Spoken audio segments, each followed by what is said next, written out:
Hi, I wanted to make this video just in case there's anybody out there who's bought a Z9 and is feeling a little bit frustrated with the autofocus modes and area modes.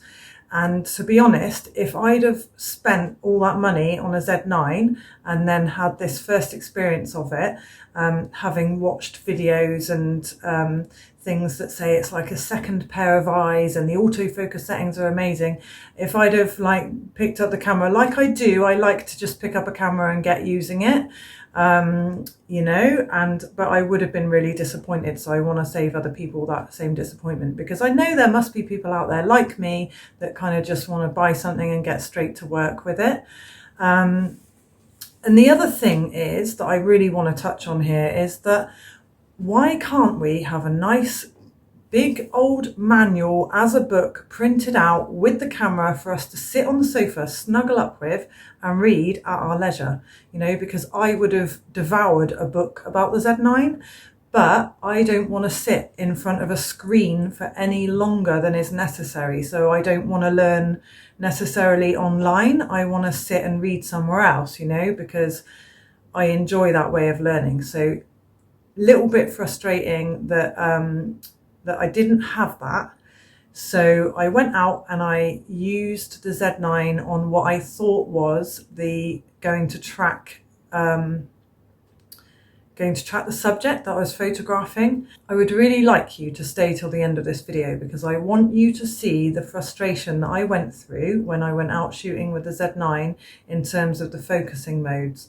But it's really important to stay till the end, because there's an important point I need to make about what I did wrong, which you might even guess as you're watching it if you are quite au fait with the Z9. Meanwhile, that picture is straight, but it doesn't look straight. So I'm going to make it so it looks straight for the camera. See you in a bit.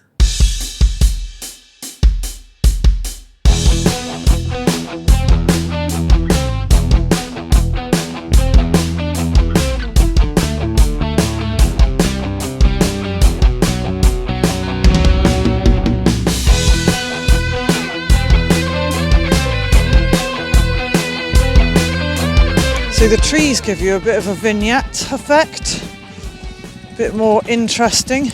The thing that I want to test on this camera with this shoot is it's got this continuous focusing thing I was telling you about. So you can have it detect people, animals or vehicles. So I've tested it with animals, I've tested it with people, and now I'm testing it with vehicles. Well, when we were doing shots in the studio last night, it was picking up, it was getting confused between my head and the wheel of the bike, because obviously the wheel is circular. Or if I had my crash helmet in my hand, it was picking up my crash helmet instead of my head. Come on then, Z9, show me what you can do. There's a motorbike coming, but you should know that, right?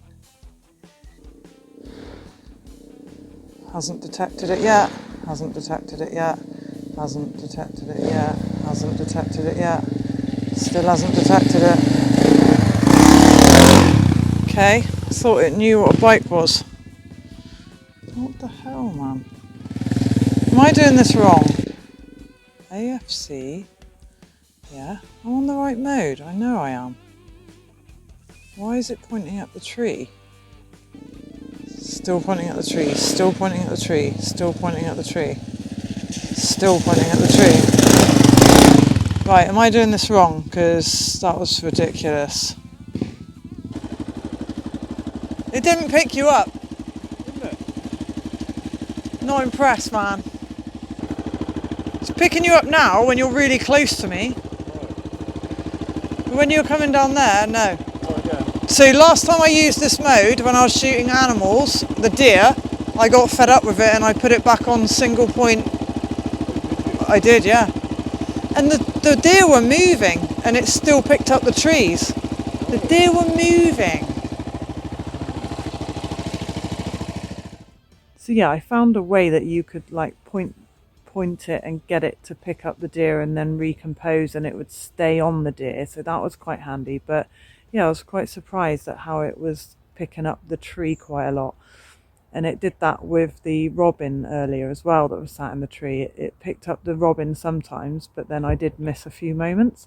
So I was really surprised at that. But then I have to remind myself, number one, it's not an eye, it is a camera. You know, we have a brain to tell us that's a robin.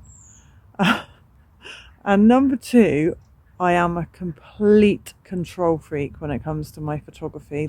That's why I've always shot on manual, because I am such a control freak. Hi, so how frustrating was that? Basically, I had the autofocus subject detection mode on what I wanted to detect, i.e. the motorbike, a person or an animal. But what I didn't do was get the AF area mode right. So I had it on auto, and I believe it should have been on something like 3D tracking, I think is quite a good one.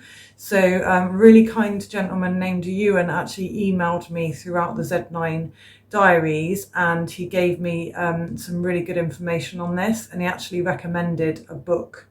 I think it's downloadable online, and it's got all the information that you could ever need on setting up the Nikon Z9. So I would highly recommend getting one of these books if you're gonna buy a Z9. And like Ewan warned me, I just want to warn you guys, it is quite a complex thing to like set up the autofocus modes, and don't be disappointed if when you first start you're not getting good results. It's just, you've got to get it set up right for what you're shooting.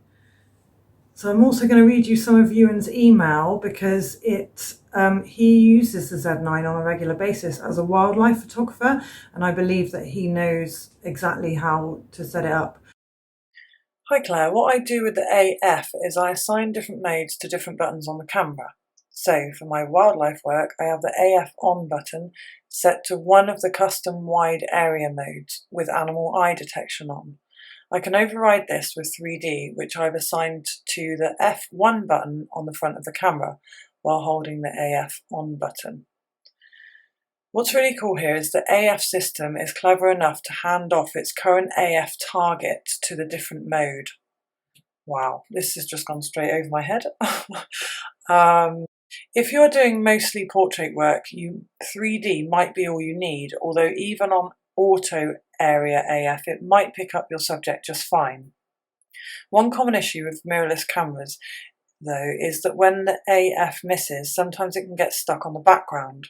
When your old DSLR would reacquire the subject, if you put the focus point over it, sometimes mirrorless needs a bit of help to find the subject again. I assign one of the function buttons to rake the focus back to a close range. If you do this either with a button or by manually turning the AF ring, you should find that the AF snaps back on again. If I knew somebody else that had a Z9 in the area, I totally would have met up with them and just got them to show me. You know, that's how I like to learn personally, like looking over someone's shoulder. Oh right, you do it like that, and then practice together. It's a really nice way to learn, isn't it? This has been a real eye-opener about the complexities of the Z9, and I think sometimes we just need to decompress, get away from all the settings and the technical stuff and the raw files and the JPEGs, and sometimes I just need to get my paintbrush out, you know, and just do a painting and just get out of the mind and away from all the technical bits of photography. So stay tuned, because I'm going to share exactly that. I just got the paintbrush out and just sat and just painted what came, didn't even know what I was painting, so that was quite interesting. So please stay tuned, and I'll see you soon. Bye.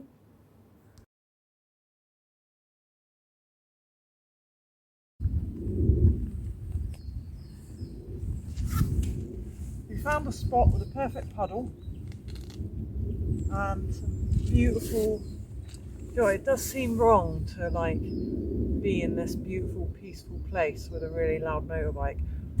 I hope my wildlife photographer subscribers don't hate us for ruining this piece right now. It is beautiful out here.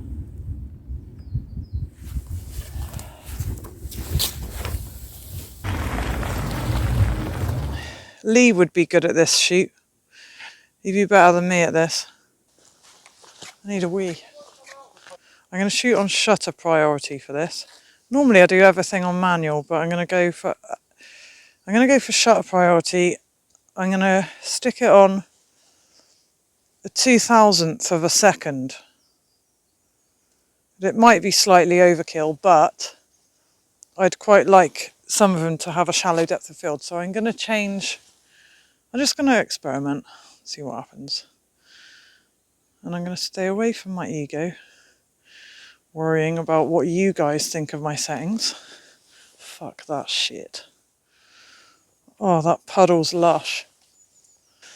Still need a wee. Yeah, I quite like the landscape look, actually. Loving this flip screen. Like, if I slow the shutter speed down a bit, we'll get a bit more of that movement. So right. It's a bit boring, isn't it? It's looking, what's the word? Staged? I don't know. Right, so I'll slow the shutter speed down so we have a bit of movement. I want ISO 5000, I'm going to drop that down a little bit. That's a bit crazy, that was from being in the studio last night. The focusing setting that homes in on animals, actually I ended up turning it off here. I felt quite frustrated with it.